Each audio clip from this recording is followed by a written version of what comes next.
What happens when two of country music's biggest stars go head-to-head on live television and one of them gets kicked off the show? The tension between Blake Shelton and Kelly Clarkson reached a boiling point that nobody saw coming, and what started as a routine interview turned into the most explosive moment in daytime television history. This confrontation was so intense that security had to get involved, and by the end of it, Blake Shelton was escorted out of the studio. If you want to see how this all went down, make sure to subscribe and let me know in the comments what you think really caused this massive blow-up. The Kelly Clarkson Show was supposed to be a friendly reunion between two voice coaches who had worked together for years. Kelly had invited Blake on to promote his latest album, and everything seemed normal as they settled into their chairs on the brightly lit set. The audience was buzzing with excitement, expecting the usual banter and laughs that these two were known for, but from the moment Blake sat down, something felt different. "Blake, it's so good to have you back on the show," Kelly said with her trademark smile. But there was something in her voice that suggested this wasn't going to be the casual interview everyone expected. "I have to ask you about something that's been making headlines lately."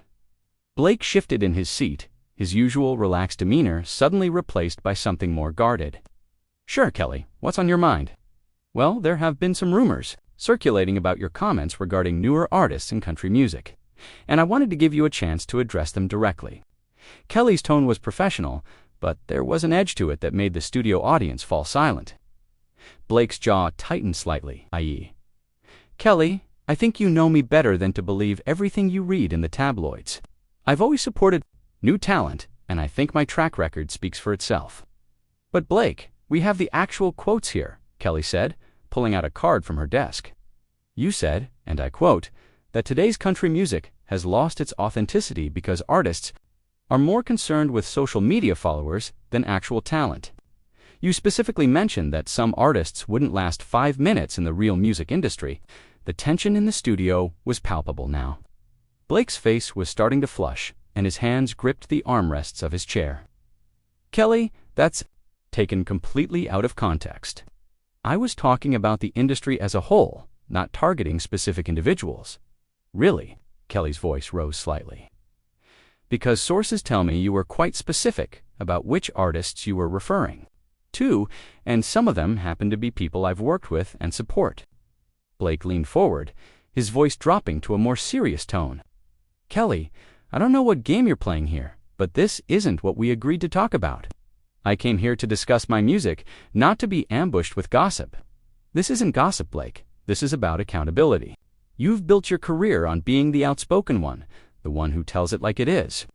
But when someone calls you out on your words, suddenly you want to hide behind the taken out of context excuse." The audience was completely silent now, sensing that this was spiraling into something much bigger than a typical celebrity interview. Blake's face was getting redder, and Kelly's professional composure was starting to crack as her own frustration became visible. "You know what, Kelly? I've known you for years, and I never thought you'd stoop to this level. You're acting like some tabloid reporter trying to create drama where there isn't any." Kelly's eyes flashed with anger. "Stoop? To what level? Asking you to own up to your own words." "Blake, I've defended you countless times when people called you difficult or problematic, but sitting here right now, I'm starting to see what they were talking about." Blake stood up abruptly, his chair scraping against the floor. "Difficult? Problematic? Kelly, you're way out of line here. I don't know what's gotten into you, but this interview is over. Sit down, Blake." "We're not finished here," Kelly said, her voice now carrying a commanding tone that surprised everyone in the studio. "You came on my show, and you're going to answer the questions I ask you." Blake's face was now completely red with anger. "Don't you dare tell me what to do, Kelly.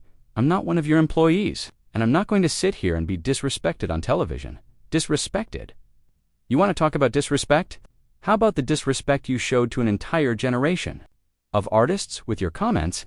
How about the disrespect you're showing right now by trying to storm off instead of having an adult conversation?" The camera operators were getting signals from the production team, but they kept rolling, knowing they were capturing television gold. Blake was pacing now, his hands running through his hair in frustration. "Kelly, I don't know what's happened to you, but this isn't the person I thought I knew. You're being completely unreasonable, and I'm not going to participate in this circus anymore." "Unreasonable? Blake, The only circus here is the one you're creating by acting like a child who can't handle being questioned. This is exactly the kind of behavior that people are talking about when they say you're difficult to work with.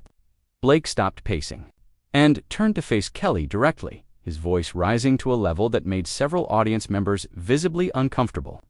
You know what, Kelly? If you want to know the truth, I'll give you the truth. Yes, I think a lot of today's artists are more interested in their image than their music. Yes, I think social media has ruined the authenticity of country music. And yes, I think some of the people you've been promoting wouldn't last 5 minutes in the real music industry. The studio erupted in gasps and murmurs from the audience.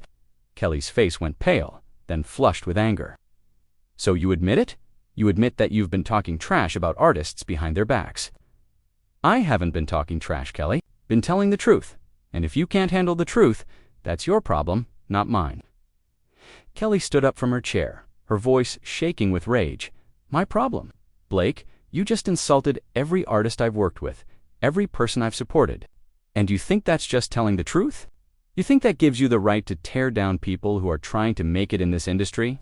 Kelly, you're being dramatic, and you're making this about something it's not. I never mentioned specific names, and I never said anything that wasn't true. Dramatic. Blake, you just called my judgment into question, my professional relationships, and the artists I believe in. How is that not personal? Blake's anger was now matching Kelly's intensity. Because it's not about you, Kelly. It's about the industry. And if you can't separate your personal feelings from professional criticism, then maybe you're the one with the problem. The words hung in the air like a poison cloud. Kelly's face went through a range of emotions, from shock to hurt to absolute fury. When she spoke again, her voice was dangerously quiet. Blake Shelton, I want you to listen to me very carefully, Kelly said, her voice so controlled it was almost a whisper, but every word carried the weight of years of suppressed frustration. You just crossed a line that you can't uncross. You want to talk about problems? Let's talk about your problem with thinking you're the authority on what makes good music. Blake scoffed, throwing his hands up in the air. Kelly, you're being ridiculous. I've been in this industry longer than most of these new artists have been alive. I think I know what I'm talking about. Longer in the industry, Kelly's voice started to rise again. Blake, being in the industry longer, doesn't give you the right to gatekeep who belongs and who doesn't. Some of the most talented artists I know are the ones you're dismissing. I'm not dismissing anyone, Kelly. I'm just saying that talent should speak for itself, not follower counts and viral videos. Kelly laughed, but it was a bitter sound that made everyone in the studio uncomfortable. You want to talk about talent speaking for itself? Blake, when was the last time you had a #1 hit that wasn't because of your television personality? When was the last time your music moved people instead of just entertained them? The audience gasped collectively. Blake's face went from red to almost purple with rage. How dare you question my music? How dare you sit there and act like my success isn't legitimate? I'm not questioning your success, Blake. I'm questioning your right to judge other people's legitimacy when your own recent career has been built more on being a television personality than a musician. Blake took a step closer to Kelly's desk, his voice becoming more aggressive. You know what, Kelly? At least I'm honest about who I am. At least I don't pretend to be something I'm not, just to make everyone happy. What is that supposed to mean? Kelly's eyes were blazing now, and she stood up to match Blake's aggressive posture. It means you've become so obsessed with being liked by everyone that you've lost sight of what real music is about. You'll support anyone and anything as long as it gets you good press and makes you look supportive. The words hit Kelly like a physical blow. Her face went white, then red, then white again. You think I support artists for good press? You think my relationships with musicians are fake? I think you've forgotten what it means to have standards. Kelly, I think you're so busy trying to be everyone's best friend that you can't tell the difference between real talent and manufactured popularity. Kelly's hands were shaking now, and her voice cracked with emotion. Blake, you are way out of line. You're attacking my character, my integrity, and my professional judgment. This has gone way beyond discussing the music industry. No, Kelly, this is exactly about the music industry. This is about what happens when people like you enable mediocrity and call it progress. People like me. Kelly's voice was now shaking. With rage, Blake, people like me are the reason artists have opportunities. People like me create platforms for new voices. What do? You sit in your chair on The Voice and make jokes while real artists are trying to build careers. Blake's face contorted with anger. Real artists. Kelly, half the people you promote wouldn't know real music if it hit them in the face. They're manufactured, processed, and packaged for mass consumption.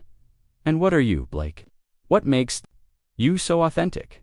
Your reality show romance, your Twitter feuds, your calculated country boy persona. The studio was dead silent, except for the hum of the cameras. Blake's jaw was clenched so tight it looked like it might break. My persona. Kelly, everything about me is real. I don't have to put on an act or pretend to be something I'm not. Really. Because right now you're acting like an entitled bully who can't handle being challenged. Is that the real Blake Shelton? The one who attacks people when they don't agree? With him, Blake pointed his finger directly at Kelly. I'm not attacking anyone, Kelly. I'm defending my right to have an opinion about music without being torn apart by someone who's forgotten what real music even sounds like. Kelly slammed her hand on her desk, the sound echoing through the studio like a gunshot. Don't you dare tell me I've forgotten what real music sounds like. I've been making music since I was a teenager. I've worked with legends. I've written songs that have moved millions of people. And I've never, not once, felt the need to tear down other artists to make myself feel better. You think that's what I'm doing? You think I'm tearing down other artists to make myself feel better? Blake's voice was now loud enough that the audience was visibly uncomfortable, with some people looking toward the exits. That's exactly what you're doing, Blake. You're threatened by new artists. You're threatened by change. And instead of evolving with the industry, you're trying to drag everyone else down to your level. Blake laughed, but it was a harsh, ugly sound. Kelly, I'm a coach on the biggest singing competition in the world. I've had more #1 hits than most artists dream of. What level do you think I'm at right now? You're at the level of a bitter, aging star who can't handle the fact that the world has moved on without him. The words hung in the air like a challenge. Blake's face went through a series of emotions from shock to hurt to absolute fury. When he spoke again, his voice was dangerously low. Kelly, you just made the biggest mistake of your career. Is that a threat, Blake? It's a promise. You want to attack my character? You want to question my relevance? Fine, but don't expect me to sit here and take it from someone who's built their entire career on being nice instead of being real. Kelly's eyes were blazing with defiance. Being nice. Blake, being nice is what separates decent human beings from people like you. Being nice is what makes it possible for artists to work together, to support each other, to build something bigger than themselves. And being real is what separates artists from entertainers. Kelly, it's what separates people who have something to say from people who just say what they think others want to hear. You want to talk about having something to say? What exactly? Are you saying, Blake, that new artists don't deserve respect? That innovation is bad? That anyone who disagrees with you is fake? Blake was pacing again, his movements becoming more erratic. I'm saying that the industry has lost its way, and people like you are part of the problem. You're so busy celebrating everything that you've forgotten how to recognize excellence. Excellence. Blake, excellence isn't about tearing other people down. Excellence isn't about being the loudest voice in the room. Excellence is about lifting people up, creating opportunities, and making music that matters. And what if the music doesn't matter, Kelly? What if it's just noise designed to get clicks and streams? Are we supposed to celebrate that too, Kelly's voice was now trembling with emotion. That's not your call to make, Blake. That's not your decision. Music matters to the people who connect with it. And just because you don't connect with it doesn't mean it's worthless. So we're supposed to pretend that all music is equal. We're supposed to act like there's no difference between a song that's crafted with care and one that's thrown together for a viral moment. We're supposed to respect the fact that music means different things to different people. Blake, we're supposed to understand that our job as established artists is to mentor and support, not to judge and exclude. Blake stopped pacing and stared directly at Kelly. And what if I don't want that job, Kelly? What if I think our job is to maintain standards and protect the integrity of the industry? Kelly's response was immediate and fierce. Then you're in the wrong industry, Blake, because this industry is about growth, evolution, and giving people a chance to find their voice, even if that voice is terrible, even if that voice is different from yours. The two stared at each other across the studio, the tension so thick it was almost visible. The audience was completely silent, and even the production crew seemed frozen in place. Blake's next words would change everything. "You know what, Kelly? I'm done pretending that your opinion matters to me," Blake said, his voice filled with venom. "Excellence." Kelly's face was a mask of controlled fury. Blake laughed bitterly. "Kelly, your rules seem to be that everyone gets a participation trophy and nobody's allowed to have standards. That's not how the real world works. The real world, Blake, in the real world, people don't get to tear others down just because they feel threatened. In the real world, established artists help new ones instead of trying to destroy them. By the lack of standards in this industry, and I'm disgusted by people like you who enable it." "That's enough," Kelly shouted, her composure finally cracking completely. "Blake, you need to stop right now. You're being completely inappropriate, and I won't tolerate it anymore. You won't tolerate it." Blake's voice was now loud enough to echo through the studio. "Kelly, you invited me here to ambush me, and now you're mad because I'm fighting back. You started this, not me.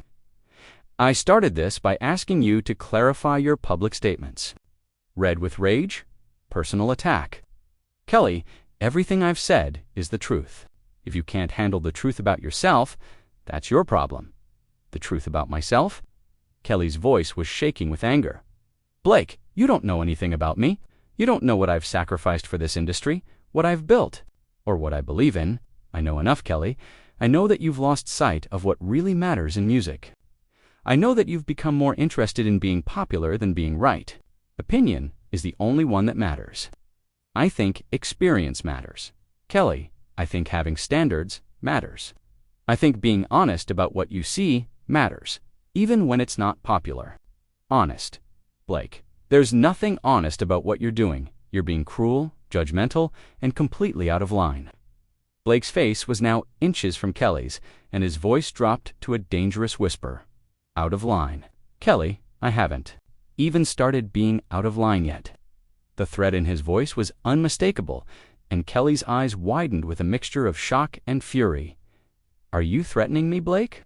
On my own show, in front of my audience? I'm telling you that you have no idea who you're dealing with. Kelly, you think you can attack my character and my career without consequences? You think you can embarrass me on national television, and I'll just take it?" Kelly's voice was now shaking with rage and something that might have been fear. "Blake, you need to leave. Right now, this interview is over." Kelly's voice suddenly became calm and authoritative. "Security, please escort Mr. Shelton." Out of the building, Blake's face went from red to purple. "The biggest mistake of my life was thinking you were a decent human being. Security." Now 2 security guards appeared from the sides of the studio, with many people standing up and looking toward the exits. Blake turned to face the security guards, his voice loud enough for the entire studio to hear. "Don't you dare touch me. I'm leaving, but not because she told me to. I'm leaving because I don't want to be associated with this circus anymore." "Blake, just go," Kelly said, her voice exhausted but still firm. "Just leave my studio and don't come back." Blake turned back to Kelly one last time, his face contorted with rage. "Kelly, you've made an enemy today. You've shown everyone watching exactly who you really are, and it's not pretty. Who I really am is someone who won't let bullies take over my show." Blake laughed harshly, standing up for what's right. "Kelly, you just destroyed a friendship and a professional relationship because you couldn't handle an honest conversation about the music industry." Security guards were now flanking Blake, ready to escort him out if necessary. "You, and I feel sorry for the artists you're supposedly supporting, because they're learning from you that it's okay to be mediocre as long as you're nice about it." Kelly's final words were delivered with quiet dignity that contrasted sharply with Blake's rage. "Blake, the only thing mediocre here is your behavior. The only thing sad here is watching someone I used to respect turn into exactly the kind of person that makes this industry difficult for everyone." Blake started walking toward the studio exit, the security guards following closely behind. As he reached the door, he turned back one last time and shouted, "This isn't over, Kelly. This is far from over." "Yes, it is," Kelly replied firmly. "It's completely over." The studio doors closed behind Blake with a resounding thud, leaving Kelly standing alone at her desk, visibly shaken but still defiant. The audience sat in stunned silence, unsure whether to applaud or remain quiet. Kelly took a deep breath and looked directly into the camera. "Ladies and gentlemen, I apologize for what you just witnessed. That was not the conversation I intended to have today, but sometimes difficult conversations are necessary." She paused, gathering herself before continuing. "I've always believed that our job as established artists is to lift others up, not tear them down. I've always believed that respect and kindness matter more than being right, and I've always believed that everyone deserves a chance to find their voice in this industry." The audience finally began to applaud, slowly at first, then building to a standing ovation. Kelly's eyes filled with tears, but she maintained her composure. "I want to thank everyone who is here today, and I want to apologize again for the way this interview ended. But I also want to make something clear. I will always stand up for what I believe in, even when it's uncomfortable, even when it costs me friendships, and even when it means having difficult conversations on national television." Kelly returned to her chair, her hands still shaking slightly. "We're going to take a quick break, and when we come back, we'll continue with the show, because that's what we do here. That matters."